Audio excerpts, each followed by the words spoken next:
Okay. तो last video में हम लोगों ने पढ़ा था कि हम लोग जो अनीमिया का अगर कोई पेशेंट है उसको कैसे अप्रोच करेंगे। तो कायदे से हम लोग को इस वीडियो में हाइपर प्रोलिफरेटिव एनीमिया स्टार्ट कर देना चाहिए था, जिसमें आयरन डेफिशिएंसी एनीमिया आता है, एनीमिया क्रोनिक डिजीज़ आता है। लेकिन उससे पहले मैं आपको बताना चाहता हूँ आयरन के बारे में कि आयरन का ट्रांसपोर्ट कैसे कैसे होता है और उसके ट्रांसपोर्ट में कौन कौन से मॉलिक्यूल्स इंपॉर्टेंट होते हैं और सीरम आयरन प्रोफाइल जो होती है उसमें क्या क्या चीज़ें होती हैं, उनका मतलब क्या होता है। ये समझने के बाद हमें आयरन डिफिशिएंसी एनीमिया और जो भी हम एक जो एनीमिया का पूरा टॉपिक ख़त्म करेंगे। पहले हमने समझा कि कैसे पहचानें, फिर हम आयरन का ट्रांसपोर्ट देखेंगे, फिर हम हाइपर प्रोलिफरेटिव एनीमिया जितने होते हैं वो सब देखेंगे, उसके बाद हाइपर प्रोलिफरेटिव एनीमिया जितने होते हैं वो सब देखेंगे। तो सबसे पहले स्टार्ट करते हैं आयरन के बारे में। देखें, आयरन जो होता है हमारी डाइट में, आयरन दो टाइप का होता है। एक होता है हीम आयरन और एक होता है non heme iron. Heme iron होता है Fe+2 की फॉर्म में। ये जनरली नॉन वेजिटेरियंस की डाइट में होता है। इसकी खास बात ये होती है कि इसको एक सिंपल ट्रांसपोर्टर, इसे बोलते हैं हीम ट्रांसपोर्टर, उसकी रिक्वायरमेंट होती है। और ये सीधे, ये हमारी ड्यूडनल एपिथेलियम बनाई है मैंने, ये हमारी ड्यूडनल एपिथेलियम की एक सेल और ये हमारी ब्लड वेसल है। ठीक है, कोई भी ब्लड वेसल है। तो हीम आयरन की खास बात ये होती है कि Fe+2 की फॉर्म में होता है और Fe+2 की फॉर्म में होने की वजह से ये सीधे एक हीम ट्रांसपोर्टर होता है हमारे ड्यूडनल एपिथेलियम में, और उसकी हेल्प से ये हमारे सीधे ड्यूडनल एपिथेलियम के अंदर एब्जॉर्ब हो जाता है। लेकिन जो नॉन हीम आयरन होता है ये मेनली होता है नॉन वेजिटेरियंस की डाइट में। तो इसकी खास बात ये होती है कि ये Fe+3 की फॉर्म में होता है। अब बॉडी के कुछ रूल्स होते हैं। रूल्स ये होते हैं कि सेल्स में अगर आयरन एंटर करेगा तो Fe+2 की फॉर्म में एंटर करेगा, और अगर ब्लड वेसल्स में घूमेगा तो हमेशा Fe+3 की फॉर्म में घूमेगा।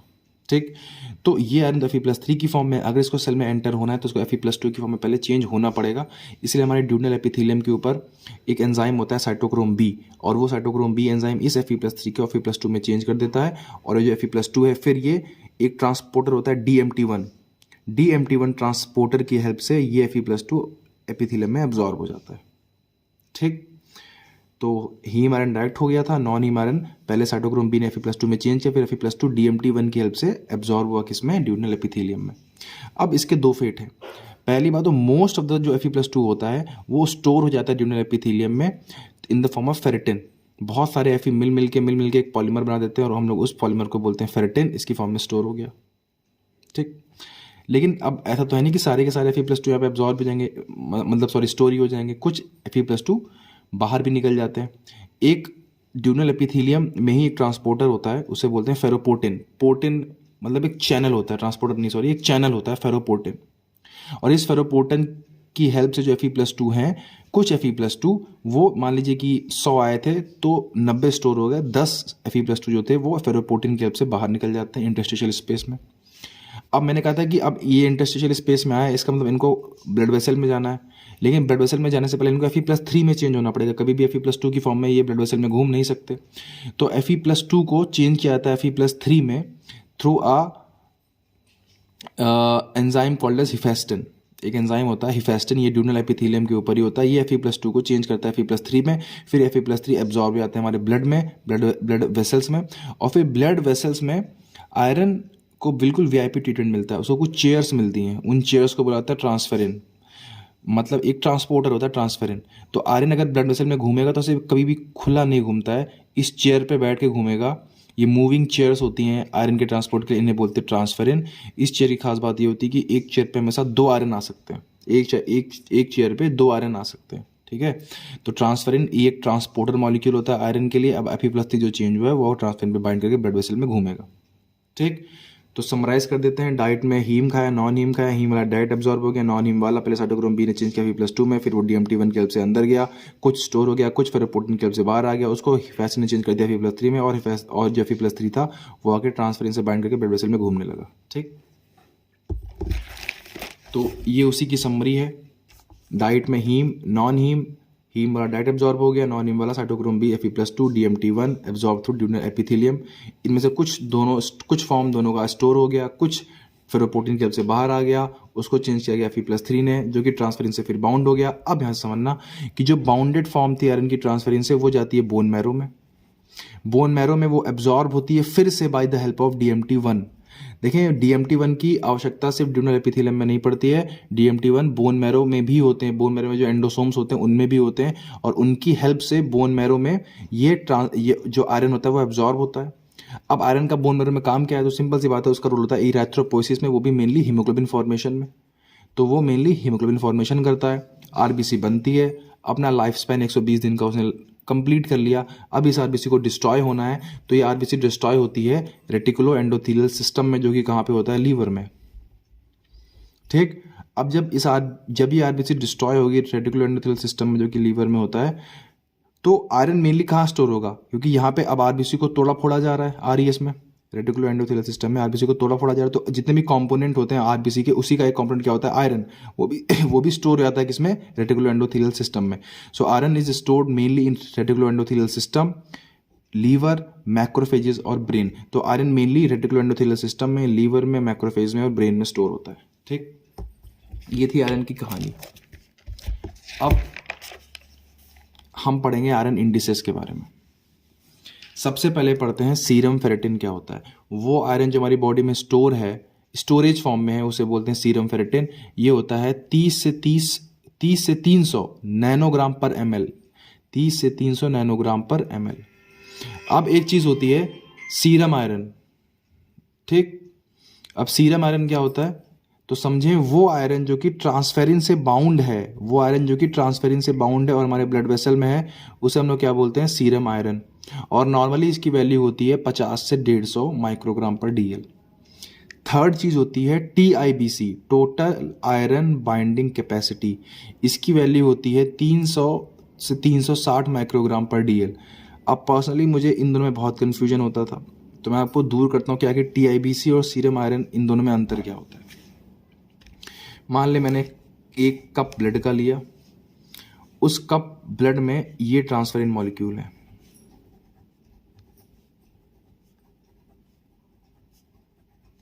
ठीक, कितने ट्रांसफेरिन मॉलिक्यूल हैं, 8 ट्रांसफेरिन मॉलिक्यूल। ठीक, तो मान ले इन ट्रांसफेरिन मॉलिक्यूल से दो दो आयरन बाउंड है। मैक्सिमम एक ट्रांसफेरिन पे 2 आयरन बैठ सकते हैं। मान लो किसी पे एक बैठा है, ये एक बैठा है, एक बैठा है, ठीक, किसी पे बैठे ही नहीं है। ऐसा भी हो सकता है, चेयर्स खाली भी तो रह सकती हैं। तो सीरम आयरन क्या है, मैं बहुत ही आपको समझाने के लिए बस डेटा बता रहा हूँ। मैं बोलूँगा कि सीरम आयरन है 1 2 3 4 5 6 7 8 9, ये 9, बस समझाने के लिए बता रहा हूँ। ठीक, वो आयरन जो कि ट्रांसफेरिन से बाउंड है और हमारे ब्लड में है, उसे बोलते हैं सीरम आयरन। ये कितना है, 9। ठीक, TIBC क्या होगा, total iron binding capacity. Blood में कितनी कैपेसिटी है बाइंड करने की आयरन को, इस ब्लड में कितना आयरन मैक्सिमम बाइंड हो सकता है। तो वो मैं बोलूंगा 1 2 3 4 5 6 7 8, यहाँ पे भी एक चेयर खाली थी, यहाँ पे भी कोई बाइंड हो सकता है, 9 10 11 12 13 14 15 16, मतलब मैक्सिमम 16 आयरन बाइंड हो सकते हैं। ये होता है हमारा TIBC। TIBC में हम लोग खाली चेयर्स को भी इंक्लूड करते हैं। ठीक, कि मतलब हाँ इतनी चेयर्स खाली हैं भाई, इतने बैठ सकते हैं, इतने बैठे हैं। ठीक, अब नेक्स्ट टर्म होता है ट्रांसफेरिन सैचुरेशन। बहुत ही सिंपल सी बात है कि कितनी चेयर्स भर गई हैं वो हमें निकालना है। तो हम जानते हैं कि 9 भर गई, मतलब ये हमें परसेंटेज निकालना है। ये वही परसेंटेज है, मतलब हमें एक सिंपल परसेंटेज निकालना है कि कितने ट्रांसफेरिन सैचुरेट हो गए, मतलब कितनी चेयर्स हमारी भर चुकी हैं, कितने परसेंटेज चेयर भर चुकी हैं। तो हम कैसे निकालेंगे, कितनी चेयर भरी हैं अपॉन कितनी खाली हैं। यही होता है हमारा ट्रांसफेरिन सैचुरेशन, कि इतने परसेंटेज जो हमारा ट्रांसफेरिन है वो सैचुरेट हो चुका है, इतने परसेंटेज चेयर्स भर चुकी हैं। ये ट्रांसफेरिन सैचुरेशन बेसिकली क्या होता है, कितने परसेंटेज चेयर्स भर चुकी हैं। तो मैं बोलूंगा 9/16 × 100, मतलब ये मेरा ट्रांसफेरिन सैचुरेशन है। ठीक, आई होप अब इन वर्ड्स का आपको मतलब समझ में आएगा। सीरम फेरेटिन क्या होता है, ये तो वही नॉर्मल स्टोर है जो ड्यूनल एपिथेलियम में स्टोर था पूरा, वो सीरम फेरेटिन है। सीरम आयरन वो ट्रांसफेरिन से अटैच्ड आयरन है। TIBC खाली चेयर्स को भी इंक्लूड करेंगे इसमें। और ट्रांसफेरिन सैचुरेशन क्या होता है, तो TIBC मतलब बेसिकली क्या होता है कि टोटल हमारे ब्लड के पास कितनी कैपेसिटी होती है आयरन को बाइंड करने की, वो होती है TIBC। नॉर्मल इसकी वैल्यू होती है 300 से 360। और ट्रांसफेरिन सैचुरेशन क्या होता है, सीरम आयरन अपॉन TIBC × 100। ठीक, चले अब लास्ट में कुछ बेसिक बातें कर लेते हैं। कि देखें, जो हम डाइट में आयरन खाते हैं उसका सिर्फ 10% आयरन ही एब्जॉर्ब होता है हमारे ड्यूडनल एपिथेलियम के अंदर। मान लीजिए अगर मैंने 100 mg आयरन खाया है तो सिर्फ 10 mg ही एब्जॉर्ब होगा। ठीक, तो अब हम देख लेते हैं रिक्वायरमेंट कितनी होती है एक मेल में, एक फीमेल में और एक प्रेग्नेंट वुमेन में। एक मेल में 1 mg आयरन की रिक्वायरमेंट होती है पर डे, एक फीमेल में 2 mg और एक प्रेग्नेंट वुमेन में 3 mg पर डे। तो उसको कितना खाना पड़ेगा, ये तो एब्जॉर्ब इतना होना चाहिए, तो खाना कितना पड़ेगा इसका, इसको इंटू 10 कर दो, मतलब 10 mg खाओगे तब 1 mg एब्जॉर्ब होगा, ये 20 mg खाएंगी तब 2 mg एब्जॉर्ब होगा, 30 mg खाएंगे तब जाके 3 mg एब्जॉर्ब होगा। ठीक, लास्ट है कि जो हमारा आयरन हमारे बॉडी में प्रेजेंट होता है वो मेनली किस फॉर्म में प्रेजेंट होता है, तो 67% प्रेजेंट होता है in the form of haemoglobin, 3.5% in the form of myoglobin, serum ferritin मतलब फेरेटिन की फॉर्म में प्रेजेंट होता है 27% और ट्रांसफेरिन की फॉर्म में प्रेजेंट होता है 0.8%। ठीक, ये आपको डेटा याद करने हैं। अब एक लास्ट चीज है, मैंने आपको बताया था हिफेस्टिन। हिफेस्टिन वो प्रोटीन था जो कि ड्यूडनल एपिथेलियम से निकलते ही Fe+2 को Fe+3 में चेंज कर रहा था। ये हिफेस्टिन हम लोग की बॉडी की हर सेल में होता है एक्सेप्ट ब्रेन में। ब्रेन में हिफेस्टिन एब्सेंट होता है। ब्रेन में हिफेस्टिन जो होता है ये इसकी जगह होता है सेरुलोप्लाज्मिन। तो ब्रेन में इसकी जगह पे क्या होता है सेरुलोप्लाज्मिन, वो यही काम करता है जो कि हिफेस्टिन कर रहा है। एक एडिशनल इन्फॉर्मेशन।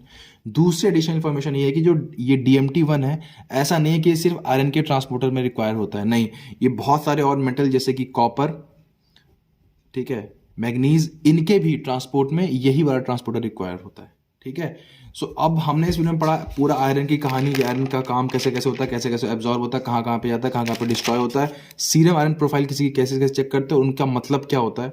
अब हम लोग नेक्स्ट वीडियो में पढ़ेंगे आयरन डिफिशियंसी एनीमिया के बारे में। ठीक, अब इससे मैंने आपको पढ़ाया क्योंकि इससे आप अंदाजा लगा सकते हैं। मान लो किसी के आयरन डिफिशिएंट एनीमिया है, ठीक है, तो सिंपल सी बात है उसका सीरम फेरेटिन आपको कम हुआ मिलेगा। सीरम आयरन कम हुआ मिलेगा क्योंकि भैया ट्रांसफेरिन से बाइंड होने के लिए आयरन शरीर में है ही नहीं, आयरन की तो डिफिशियंसी है, तो ये कम हुआ मिलेगा, ये कम हुआ मिलेगा। अब बात करते हैं TIBC की। देखो, जब ब्लड में आयरन कम होगा तो बॉडी लीवर के थ्रू ट्रांसफेरिन का सिक्रीशन इंक्रीज कर देगी। वो ट्रांसफेरिन को और सिक्रीट करेगी। ऐसा वो बॉडी क्यों करती है, ताकि कोई आयरन वेस्ट ना हो फालतू में। इसीलिए वो चेयर्स का नंबर बढ़ाने लगेगी, ताकि कोई आयरन वेस्ट ना हो। तो इसलिए TIBC क्या होने लगता है, बढ़ने लगता है। ठीक, और ट्रांसफेरिन सैचुरेशन क्या है, चेयर्स तो तुम खूब बढ़ा रहे हो, लेकिन सीरम आयरन तो कम हो रहा है, तो ट्रांसफेरिन सैचुरेशन कम हो जाएगा। ठीक है, तो हम इस इंडिसेस की हेल्प से कौन सा एनीमिया है वो पता कर सकते हैं। ठीक है, सो थैंक यू। हम लोग नेक्स्ट वीडियो में पढ़ेंगे आयरन डेफिशिएंसी एनीमिया के बारे में। Bye bye.